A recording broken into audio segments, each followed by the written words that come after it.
नमाज कौम कियो पुख्ता ख्याली न रही बरकत बई न रही शौला मकौली न रही बरकत बई न रही शौला मकौली न रही। एक बार बोला जाबे कि बाजान मरहबा। আমার ভাইরা আমার বন্ধু আল্লাহর হাবিব যখন মসজিদের ভিতরে আয়াতে কারিমা তেলাওয়াত করে আল্লাহর হাবিব যখন মসজিদের ভিতরে আয়াতের কথা কয় আল্লাহর হাবিব যখন হাদিসের কথা কয় সাহাবায়ে কেরাম জিজ্ঞাসা করে ইয়া রাসূলুল্লাহ আপনি বলেন এই আয়াতের উপরে যদি আমল করি আমার আল্লাহ কি আমাকে ক্ষমা করে দিবে?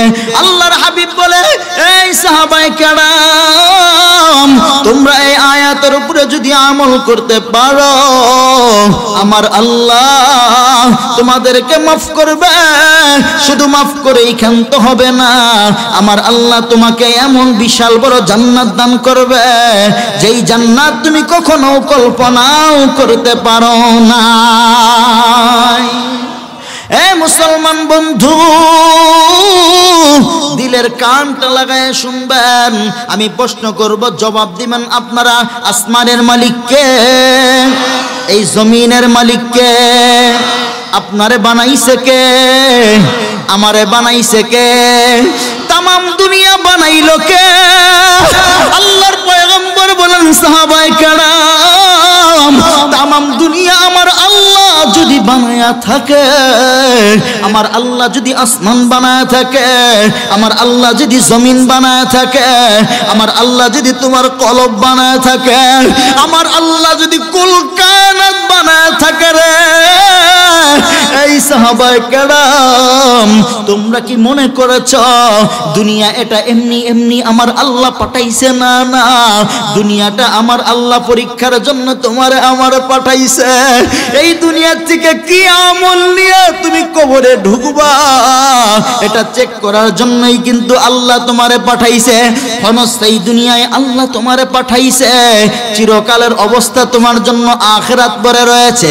সাহাবায়ে কেরাম আলোচনা শুনে এমত অবস্থায় ওমর মসজিদের ভিতর থেকে তাকাইলেন। তাকানোর পরে বাহিরে বারান্দায় চাইয়া দেখে একজন যুবক আসছে। যুবক মসজিদের ভিতরে ঢোকে না, বাহিরে দাঁড়াইয়া আল্লাহর রাসূলের কথাগুলা শ্রবণ করে। ওমর বাহিরে গেলেন, যাওয়ার পরে জিজ্ঞাসা করলেন কিরে ভাই আমরা সমস্ত সাহাবায়ে কেরাম আল্লাহর রাসূলের সঙ্গে কথা বলি, আল্লাহর রাসূলের আল্লাহ তাআলার আয়াতগুলো শ্রবণ করি, আল্লাহর রাসূলের হাদিসগুলো আমরা শ্রবণ করি, আমরা শুনি এবং তার উপরে আমল করার চেষ্টা করি। কেন তুমি মসজিদের বারান্দায় দাঁড়ায় থাকো? কেন মসজিদের ভিতরে প্রবেশ করো না? এই যুবক বলতেছে, এই যুবক বলে ওমর ভাইরা আমি মসজিদে যাব কেমনে? মসজিদে যাওয়ার অনুমতি আমার নাই, তোমার অনুমতি আছে, তুমি তো যাইতে পারবা কিন্তু আমার অনুমতি নেই। যায় জিজ্ঞাসা করে ইয়া রাসূলুল্লাহ আপনার যখন আলোচনা করেন আপনার আলোচনা একজন যুবক শুনে, আপনার আলোচনা একজন যুবক অন্তরের ভিতরে গাছে, মনে হয় কালমার রশি গলায় লাগাইছে কিন্তু যুবকটা মসজিদে আসে না। আরে মুসলমান ভাইয়া, আরে নারায়ণগঞ্জের ২৫০০ মানুষ, এই যুবকটা যখন মসজিদে আসে না, ওমর যখন আল্লাহর রাসূলকে এই কথা বলছে, রাসূল বলে ওমর রে যুবক আসবে কেমনে? যুবক তো এখনো মুসলমান হয় নাই, যুবক তো ইহুদি। যুবক কি? যুবকটা ইহুদি, যুবক এখনো মুসলমান হয় নাই, যুবকটা ইহুদি, অর্থাৎ মসজিদে সে আসতে পারবে না। কয়েকদিন পরে খবর হয়, ওমর বলে ইয়া রাসূলুল্লাহ আজকে কয়েকদিন যাবত যুবক মসজিদে আসে না, আপনার কথাগুলাও শ্রবণ করে না, আপনার বয়ানগুলাও শোনে না, আপনার আল্লাহর তাআলার আয়াতগুলাও সে শ্রবণ করে না, হাদিসের কথা শোনে না, এই যুবক গেল কোথায়? রাসূল বলে ওমর চলো চলো আমি রাসূল নিজে যাব যুবকের সঙ্গে দেখা করার জন্য। ওমরকে যখন সঙ্গে নিয়া সমস্ত সাহাবায়ে কেরাম সঙ্গে ওমরকে যখন নিয়ে যুবককে দেখার জন্য যাইতেছে, হাঁটি হাঁটি হাঁটি হাঁটি পা পা করে হাঁটে আল্লাহর রাসূল। আরে ২৫০০ মানুষ খুব লক্ষ্য করে দিল দ্বারা শুনবারে বাপ, তুমিও বাজান, তুমিও মুসলমান, তোমার দাদা তোমার বাপ দাদাও কিন্তু মুসলমান, আমার দাদা পর দাদা আমার বাপ দাদাও মুসলমান, এইখানে যারা বসে এখানে সবাই মুসলমান, এখানে কোনো হিন্দু নাই। হিন্দুরা অনেক দূর থেকে আলোচনা শুনে চলে যায়, হিন্দুদের গীতা কখনো খোলো নাই। শ্রেষ্ঠ ধর্ম ইসলাম, এটার ভিতরে কোনো প্রকার সন্দেহ নাই। লা শাক্কা ফি হাযাল বায়ান, এই বয়ান যে সত্য এটার ভিতরে কোনো প্রকার সন্দেহ নাই। আরে বন্ধু, এটা আমাদের ধর্ম, ইসলাম ধর্ম, পবিত্র ধর্ম, কালামুল্লাহর আল্লাহ তাআলার ইসলাম ধর্ম। এই ধর্মের উপরে চলব, মৌত হলে হবে, মোহাব্বত নিয়ে দুনিয়া ছাড়ব, বেঈমান হইয়া মরতে চাই না। जब तक जिस्म में एक कतरा खून बाकी रहेगा, अल्लाह की जमीन पर खत्म नबुवत का इज्जत बाकी रहेगा। अरे ২৫০০ মানুষ দিলের ভিতরে যতক্ষণ পর্যন্ত রক্ত থাকবে আল্লাহর রাসূলের পতাকা উঁচু করে ধরে রাখবো। আরে বন্ধু, এইবার যখন আল্লাহ রাসূল বললেন আমি নিজে যাব যুবকের সঙ্গে দেখা করার জন্য, আল্লাহর রাসূল যখন নিজে যাইতেছেন যুবকের সঙ্গে দেখা করার জন্য, আরে বন্ধু এইবার যখন আবু বকর আস্তে করে আল্লাহর রাসূলের সামনে গেলেন, আল্লাহর রাসূল ডাক দেখো আবু বকর, তুমি কি জানো না আমার সামনে যাওয়া নিষেধ? তুমি কি জানো না আমার কণ্ঠের উপরে উঁচু করে কথা বলা নিষেধ? আমার সামনে যাওয়া বেয়াদবি, আমার নিকটে চলে আসো। আবু বকর কথা শোনে না, কথা শোনে না। একবার দুইবার বললেন, কোনো প্রকার কথা শোনে না। দ্বিতীয়বার তৃতীয়বার বলার পরে আবু বকর যখন নিকটে আসলেন, আসার পরে ডাক দেখো ইয়া রাসূলুল্লাহ,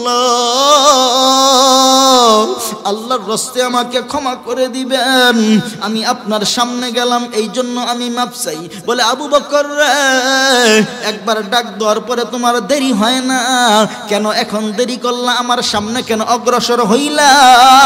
আমার সামনে কেন তুমি চললা?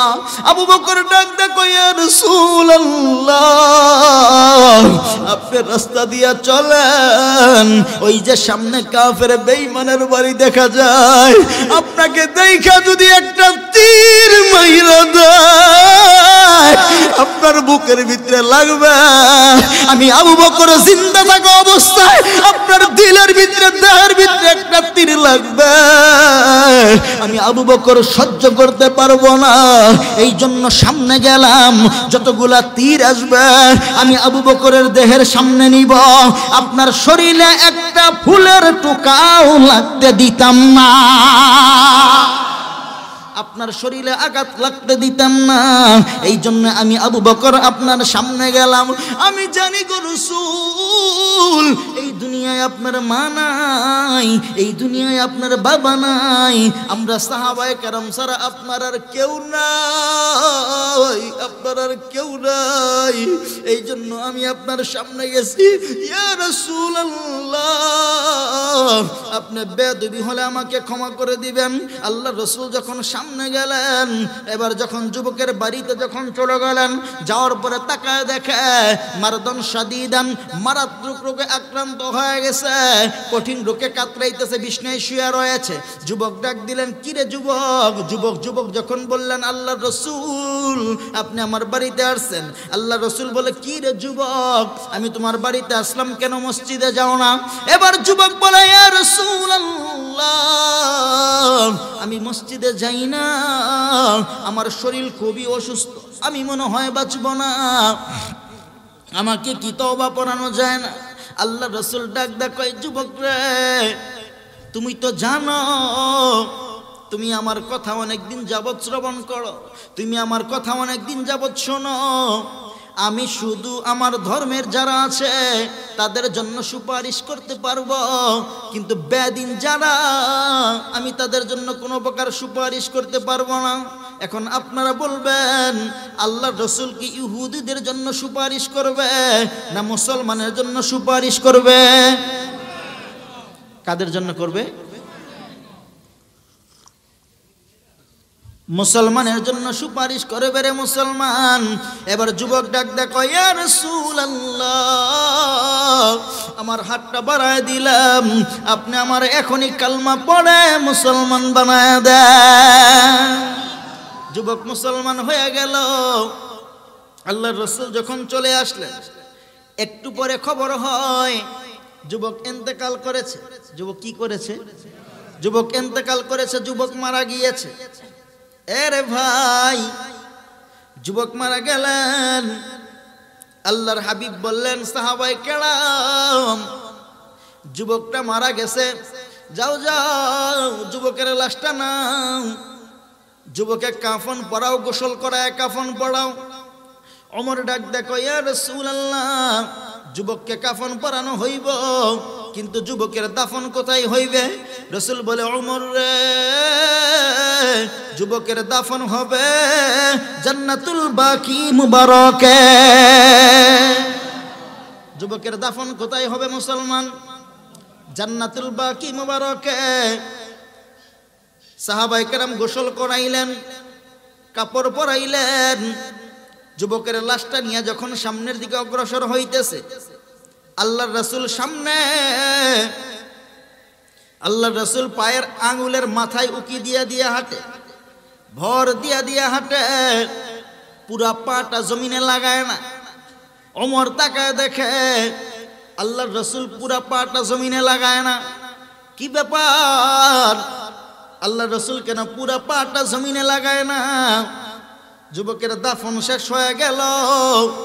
এবার ওমর প্রশ্ন করলেন, ইয়া রাসূলুল্লাহ, একটা কথা জানতে চাই, বেয়াদবি নিবেন না। বলে, বলো বলো ওমর, কি জানতে চাও?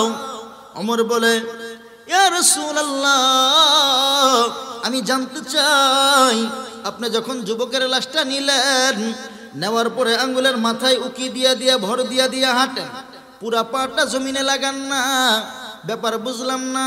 আল্লাহ রাসূল ডাক দেখো, ওমর, এই যুবকের মুসলমান হওয়ার পরে আমার আল্লাহ এত খুশি হয়েছে, মিন কাসরাতিল মালায়েকা মিন বাসি বাদাল মাউত, আমার আল্লাহ আসমান থেকে এত ফেরেশতা নাজিল করেছে রে ওমর, আমি পুরা পাটা যে জমিনে লাগাইব এতটুকু জায়গা মদিনার ভিতরে খালি নাই। क्यूजिया कार बनो सूद फरामोश रहो, फिक्र फरदा न करूँ महब गम में दोष रहो, नल बुलबुल के सुनो और हम तन गोश रहो, हम नवा मई भी कोई गुल हो के खामोश रहो, जुरअत आमोज मेरी ताबे सुकुन है मुझको, शिकवा अल्लाह से खा काम बिदन है मुझको, है बजा शिवे तस्लीम में मशहूर हैं हम, किस्सा दर्द सुनाते हैं के मजबूर हैं हम, सज खामोश है फरियाद से मामूर है हम, न लता है अगर लब पे तो माजूर है हम, ऐ खुदा शिकुए अरबाब औफा भी सुन ले, खुगाड़े हमसे थोड़ा सा गिला भी सुन ले, थी तुम मौजूद अज़ल से ही तेरी ज़ात क़दीम, फुल तहज़ीब चमन पर न पेरे शाती शमीम, फुल तहज़ीब चमन पर न पेरे शाती शमीम। अल्लाहु अकबर। আর 10 মিনিট চলবে? 10 মিনিট।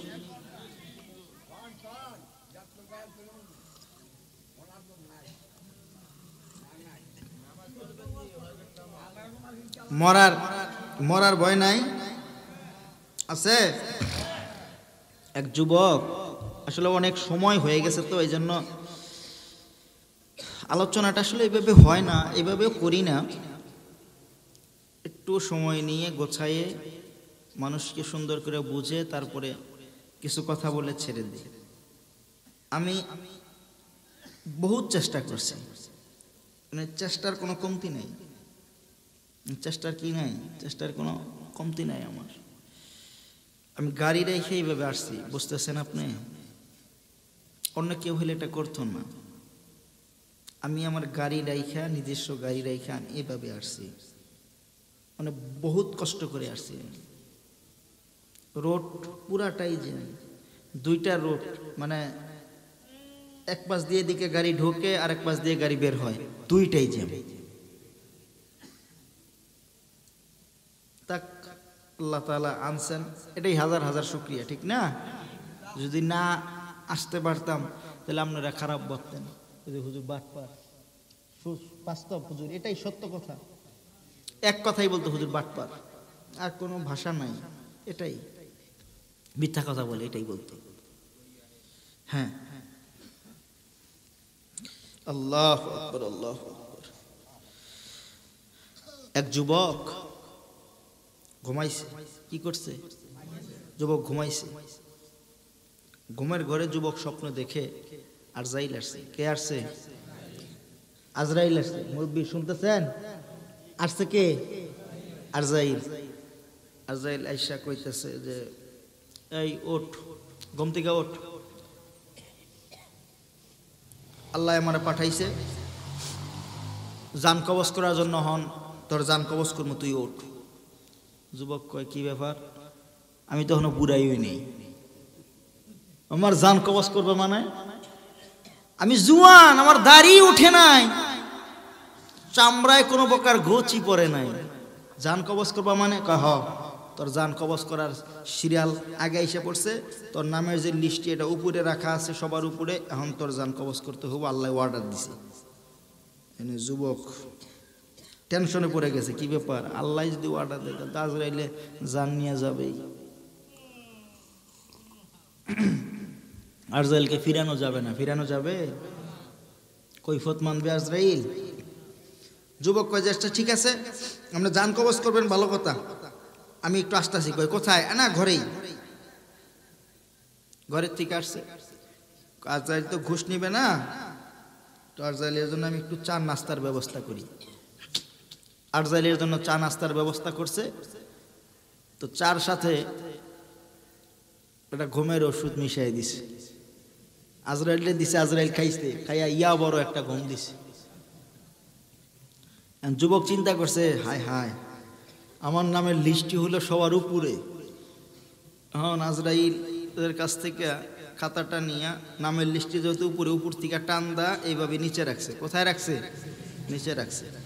আজরাইলের অনেকক্ষণ পরে ঘুম ভাঙছে, তো ঘুম ভাঙার পরে তো আজরাইল খুব খুশি, খুব আরাম দিলি রে, তোর উপর বহুত খুশি আমি, এইভাবে ঘুমাইতে পারি না কোনোদিন, খালি ফরমাসির উপরে ফরমাস, মানে কাজের উপরে কাজ, ঘুমাইতে পারি না।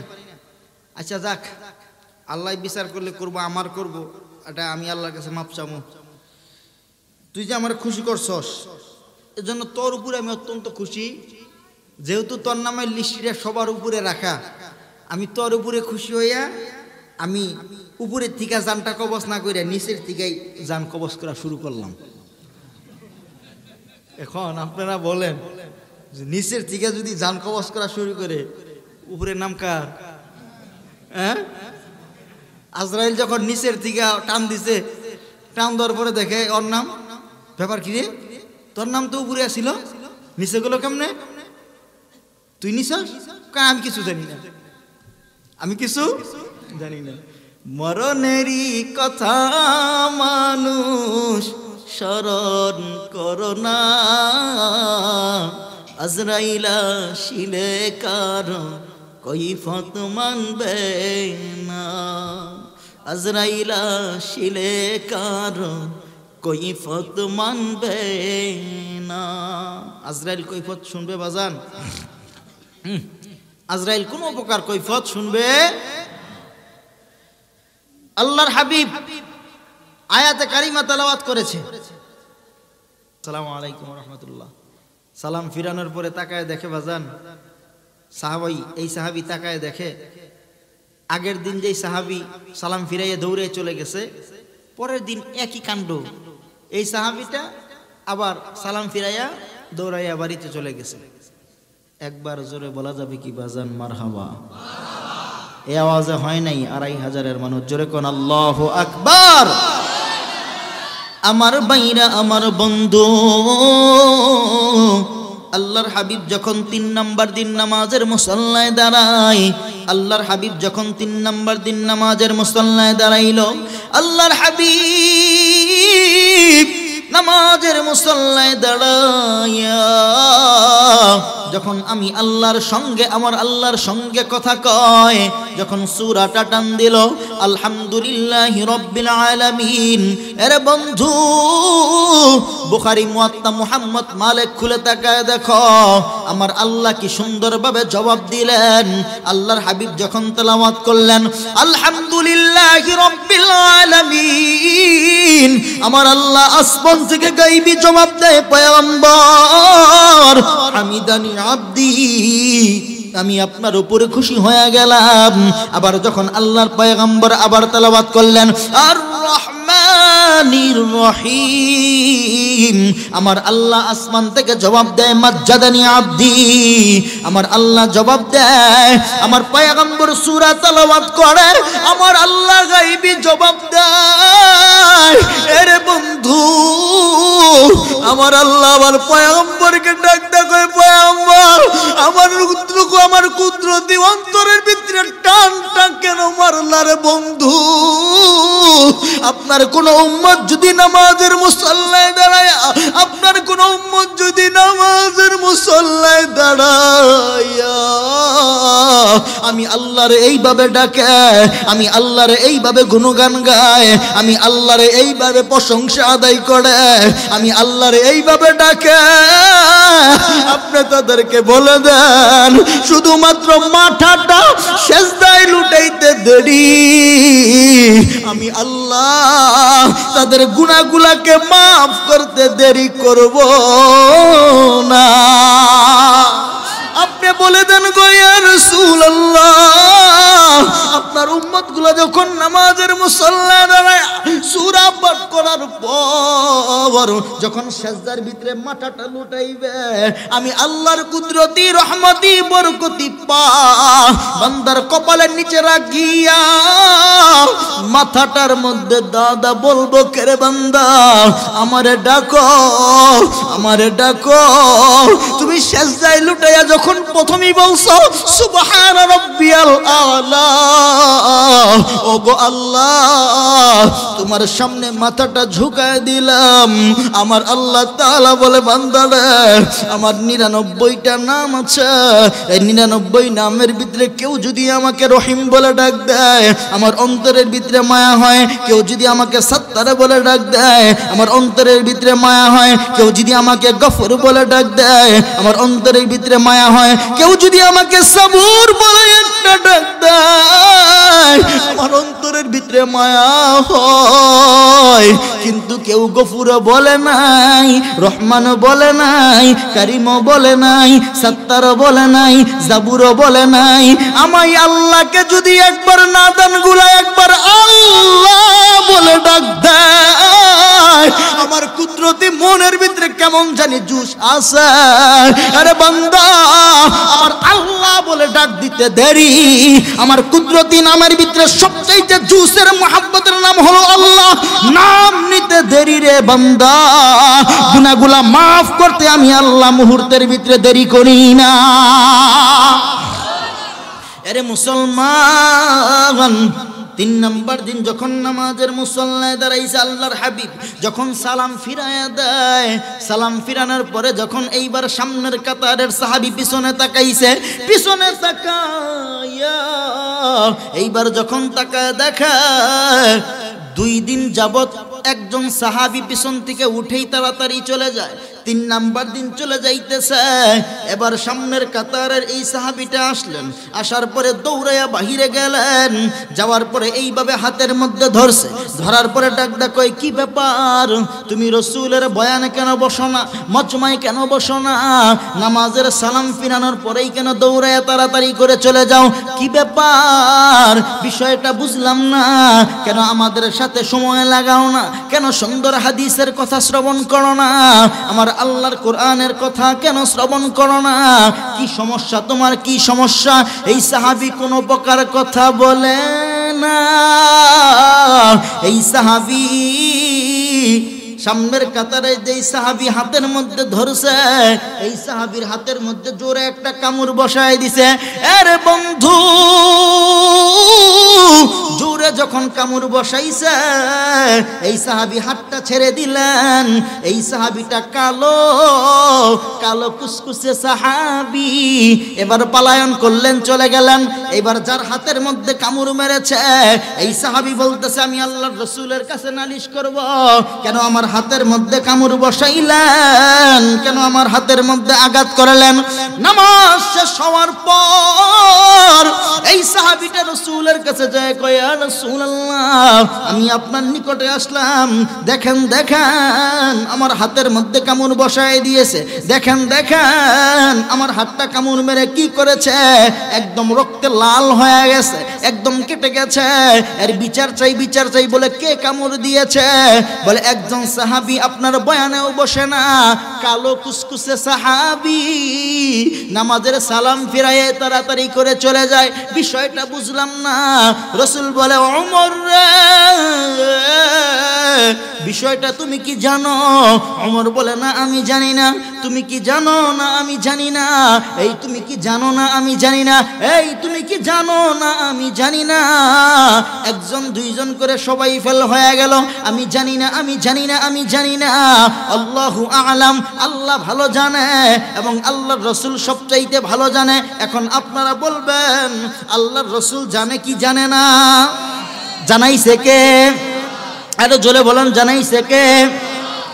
আলিমুল গায়বি ওয়াশ শাহাদাতি হুয়ার রহমানুর রহিম।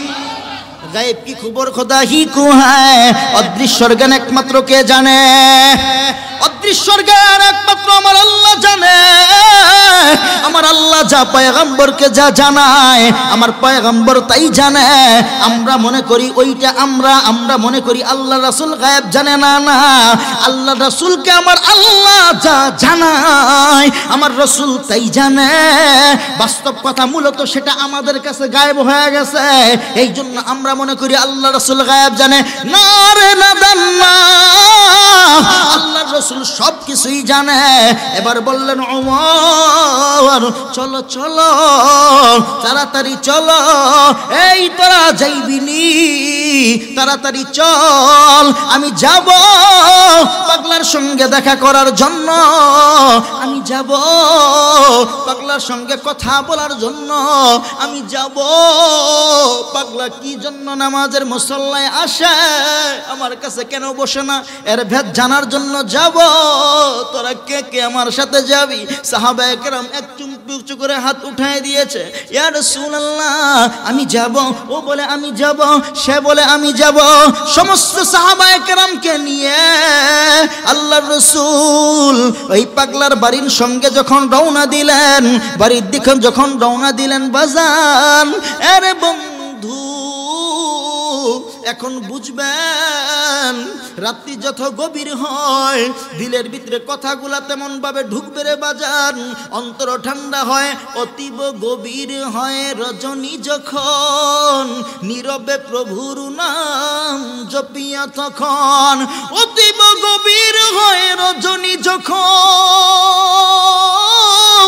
নীরবে প্রভুর নাম জপ তখন। এরে বন্ধু, আল্লাহ রাসূল যখন সাহাবায়ে কেরামদেরকে নিয়ে এইবার যখন হাঁটি হাঁটি হাঁটি হাঁটি পা পা করে, এইবার যখন যুবকের বাড়ির দিকে যাইতে লইল, আমার ডাক দেখো, ইয়া রাসূলুল্লাহ, আমরা জানি আপনাকে কত বেঈমানরা কষ্ট দেয়, আপনাকে কেমন কষ্ট দেয়, আপনাকে কেমন আপনার উপরে অন্যায় অত্যাচার হয়। ইয়া রাসূলুল্লাহ, আপনার কি কোনো সময় রাগ হয় না? আল্লাহর পক্ষ থেকে যেহেতু আপনি আসছেন, আল্লাহর কাছে দোয়া করেন বেঈমানদেরকে যেন আল্লাহ ধ্বংস করে দেয়। ওমর বলে, রাসূল যখন বললেন, ওমর, আমার আল্লাহ আমাকে দুনিয়ায় পাঠাইছে, আমার আল্লাহ আমারে দুনিয়ায় নাজিল, আমার আল্লাহ আমারে দুনিয়ায় প্রেরণ করেছে, সমস্ত মানুষের জন্য আমার আল্লাহ রহমত বানাইছে। আরে ওমর, শুধু কাফেরের জন্য রহমত বানায় নাই, সাহাবী তোমাদের জন্য রহমত বানায় নাই, আমার উম্মতের জন্য রহমত বানায় নাই, সব কিছুর জন্য আমার আল্লাহ আমাকে দুনিয়ার জন্য রহমত বানায় পাঠাইছে রে উমর। আমার আল্লাহ কোরআন শরীফের মধ্যে একটা আয়াত ঢুকায় দিয়েছে, ওয়া মা আরসালনাকা ইল্লা রাহমাতাল লিল আলামিন।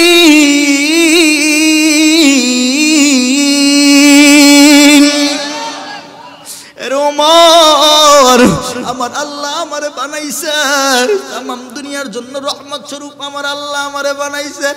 ওমর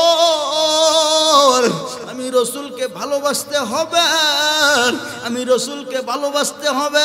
সাহাবায়ে কেরাম এক চুমকি উঁচু করে হাত দিয়েছে, ইয়া রাসূলুল্লাহ আজকের থেকে ওয়াদা দিলাম জীবন যাবে যাবে, জীবন যাবে যাবে, এক সেকেন্ডও আপনার ভালোবাসা থেকে সরে দাঁড়াবো না। মরবো এখন মরবো, যদি বলে কলমা ছাড়বো না, যদি বলে পিস্তল ধরলাম তারপরেও ছাড়বো না, হ্যান্ডকাপ লাগাইলাম তারপরেও ছাড়বো না, ছুরি মারলাম তারপরেও ছাড়বো না, মউত হইতে রাজি গো পয়গম্বর। আপনার ভালোবাসা থেকে সরতে দেরি করতে আমরা কেউ রাজি না। আর জোরে বলুন সুবহানাল্লাহ। আরব দেশে কাবার পাশে মানবের সেরা মানব এসেছে, মারহাবা বলেন। আরব দেশে কাবার পাশে মানবের সেরা মানব এসেছে, ওকে এসেছে জান্নাত খুলেছে, ওকে এসেছে দুনিয়া জেগেছে, ওকে এসেছে জান্নাত খুলেছে, রসূল এসেছে হাবিব এসেছে, রসূল এসেছে হাবিব এসেছে। মারহাবা, আমার সাথে বলেন, জোরে বলেন মারহাবা, আমার সাথে বলেন। আকাশেরই তারাগুলি জান্নাতের তারাগুলি, আকাশেরই তারাগুলি জান্নাতের তারাগুলি ঝিলিমিলি ঝিলিমিলি করছে, গাছে গাছে ফুলগুলো সৌরভে দুলছে, রসূল এসেছে হাবিব এসেছে, রসূল এসেছে হাবিব এসেছে। আল্লাহু আকবার। হারাম হারাম দুজক হারাম আমার নবীকে ভালোবেসে, ঠিক না? হারাম হারাম দুজক হারাম জান্নাতে তার নাম লিখেছে, ওকে এসেছে রসূল এসেছে, ওকে এসেছে নবী এসেছে, ওকে এসেছে জান্নাত খুলেছে, রসূল এসেছে হাবিব এসেছে, রসূল এসেছে নবী এসেছে, রসূল এসেছে হাবিব এসেছে। মারহাবা। এইবার বন্ধু খুব মনোযোগ দিয়ে শ্রবণ করবেন বাজান, একটা কথা যেন নড়চড় না হয় বাজান, এদিক সেদিকে নজর নাই, খুব মনোযোগ দিয়ে শোনেন। আল্লাহর হাবিব যখন চলে গেলেন, আল্লাহর হাবিব চলে যাওয়ার পর এইবার যখন পাগলার বাড়ির সামনে বাজার, পাগলার বাড়ির সামনে বাজার, পাগলাটা কালো, এই সাহাবিটা দেখতে কালো কিন্তু মনটা খুবই ফ্রেশ, আছে না নাই? আপনাদের এলাকায় আছে না নাই এরকম মানুষ? দেখতে খুব কালো, মনটা খুবই ফ্রেশ, আছে না নাই? এমন মানুষও আছে রে বন্ধু, দেখতে কালো মনটাও কালো, আছে না নাই? সব রকমের মানুষ আমার আল্লাহ বানাইছে, সব খেলা আমার আল্লাহ দেখাইছে। আপনারা বলেন আমার আল্লাহ কি সব কিছু করতে পারে? ও মাকারু ও মাকারুল্লাহ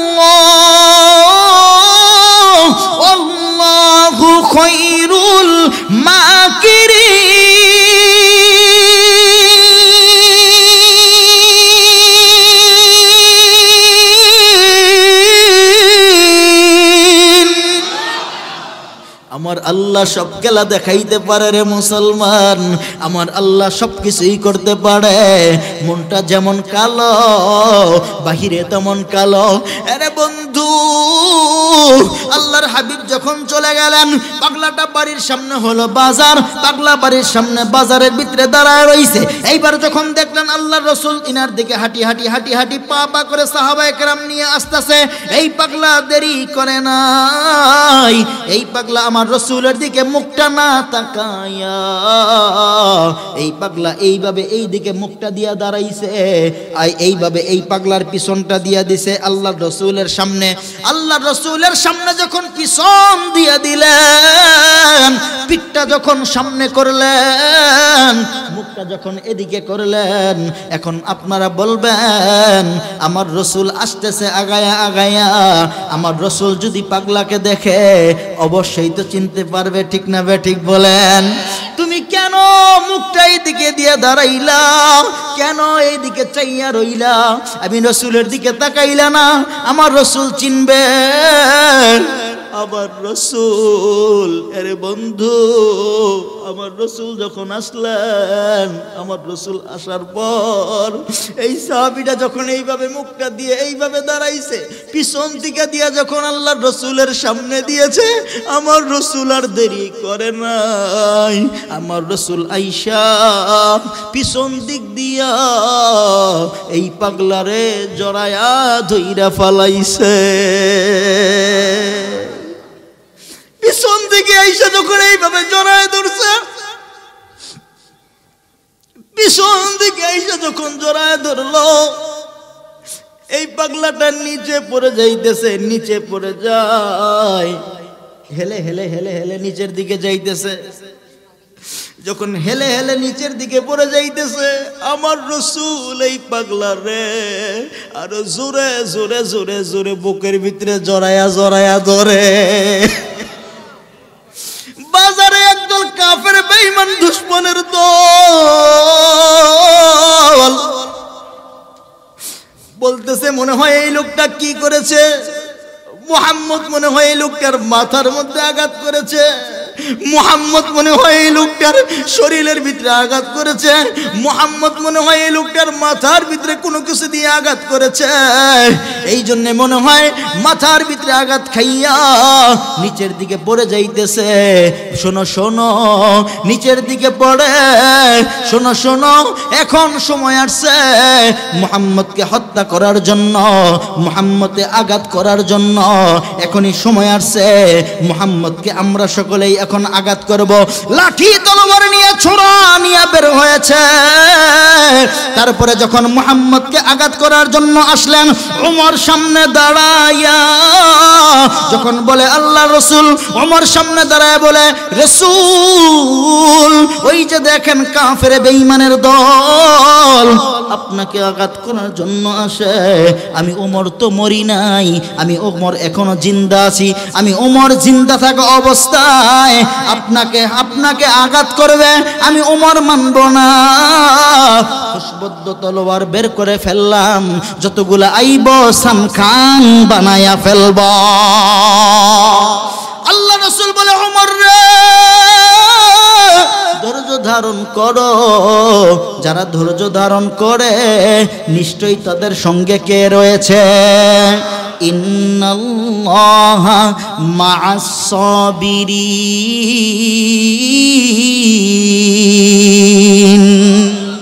ওমর ধৈর্য ধারণ কর, যারা ধৈর্য ধারণ করে তাদের সঙ্গে কে রয়েছে। আলহামদুলিল্লাহ, হুজুর চলে আসছে।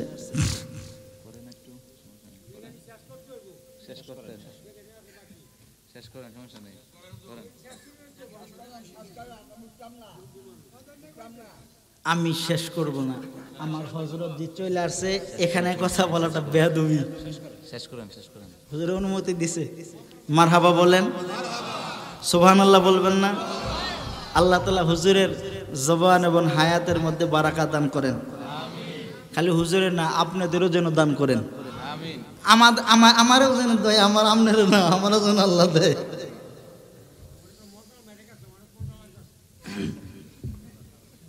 এর চাইতে সুন্দর আলোচনা হুজুর করবে, সমস্যা নাই। জি ইনশাআল্লাহ। এখন আসেন, ওমর ধৈর্য ধারণ করো। কি করো? ধৈর্য ধারণ করো। নিশ্চয়ই যারা ধৈর্য ধারণ করে তাদের সঙ্গে কে আছে? আল্লাহ আছে। আপনি শুধু সবুর করে দেখেন, আপনি শুধু ধৈর্য ধারণ করে দেখেন। আপনার খুব বিপদ, আপনি ধৈর্য ধারণ করেন, আল্লাহ আপনাকে পথ বাতলায় দিবে।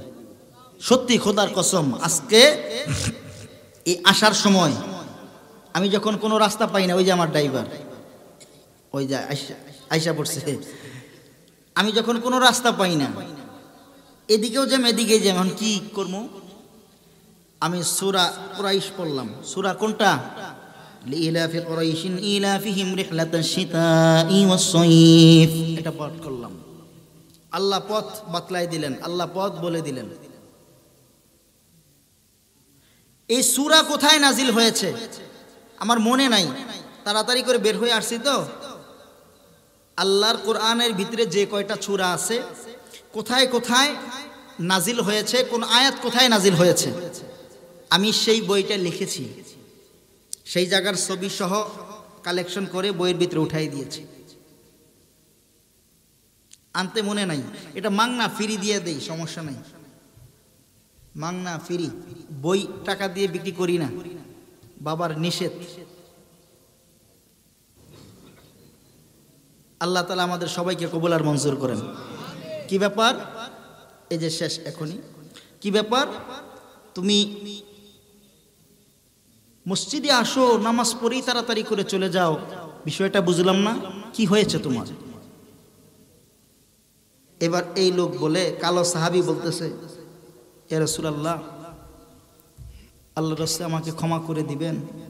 আমি যদি আপনাকে বলি যে আমি কি জন্য তাড়াতাড়ি মসজিদে আসি, সালাম ফিরাইয়ে চলে যাই, আপনার দরবারে কেন বসি না, হাদিসের কথা কেন শুনি না, আল্লাহর কোরআনের আয়াতের কথা কেন শুনি না, হাদিসের কথা কেন শ্রবণ করি না, আপনি যেন কিছু বলেন না, খুব ভয় লাগে। রাসূল বললেন, সাহাবী তুই আমাকে বল কি হয়েছে, নিশ্চয়ই তোর সঙ্গে আল্লাহ রয়েছে, তোর কোনো টেনশন নাই, তোর কোনো চিন্তা নাই। লা তাখাফ ওয়া লা তাহজান, কোনো চিন্তা নাই রে তোর, কোনো টেনশন নাই রে তোর, আল্লাহ তোমার সঙ্গে রয়েছে। সুবহানাল্লাহ বলবেন। একবার আমার মাওলারে জোরে ডাক দেন না, আল্লাহ, জোরে বলেন আল্লাহু আকবার। এইবার বন্ধু আল্লাহ রসুল যখন বললেন, কিরে পাগলা, প্রত্যেক দিন মসজিদে আসো, আসার পর তাড়াতাড়ি দৌড়ায় এখনো চলে যাও। এইবার সাহাবী বলে, ইয়া রাসূলুল্লাহ, আপনি শুনবেন, এর ভেদ আমি বলতে চাইছিলাম না, আপনি যখন বললেন অবশ্যই আমি বলবো, কেন তাড়াতাড়ি করে চলে যাই। ইয়া রাসূলুল্লাহ, নবী গো, আজকে 3 দিন হয়ে যায়, আল্লাহর কসম আমার পেটের ভিতরে কোনো প্রকার খাবার নাই। এই দেন জামাটা উঠায় দিলাম, দেখেন তাকায় দেখেন রশির দাগগুলা হয়ে গেছে, আমার পেটের ভিতরে পাথরের দাগগুলা, আমার পেটের ভিতরে রশির দাগগুলা। কেমনে পাথর বাঁধছি গো রাসূল, কেমনে পাথর বাঁধলাম? এই পাথরের দাগগুলা আমার এইখানে আসছে, আসলাম আপনার ইসলামের দাওয়াত কবুল করার জন্য, কষ্ট আমার কম হয় নাই। আপনার ইসলামের গলার রশি গলায় মালায় লাগাইয়া, কালেমার রশি গলায় লাগাইয়া আমার কষ্ট কম হয় নাই, দিন প্রচারের ক্ষেত্রে কষ্ট কম হয় নাই গো রাসূল। আপনি দেখেন আমার পেটের ভিতরে রশির দাগগুলা পড়ে গেছে। রাসূল বলে, সাহাবী তুমি কেন তাড়াতাড়ি করে চলে যাও? এই পাগলা ডাক দেখো, ইয়া রাসূলুল্লাহ, নবী গো, আমি যখন প্রথম দিন মসজিদের ভিতরে যাই, যাওয়ার পরে যখন শুনলাম আপনাকে বেশি মহব্বত করতে হবে, আল্লাহকে ভালোবাসতে হবে, আল্লাহ আমাকে জান্নাতের রাস্তা বলে দিবে, আল্লাহ আমাকে জান্নাতের রাস্তা দেখাই দিবে, আমি শোনার পরে মনে মনে এরাদা নিলাম, যতদিন পর্যন্ত ক্ষুধার্ত থাকবো, এতদিন পর্যন্ত একটা মাত্র কাজ করব।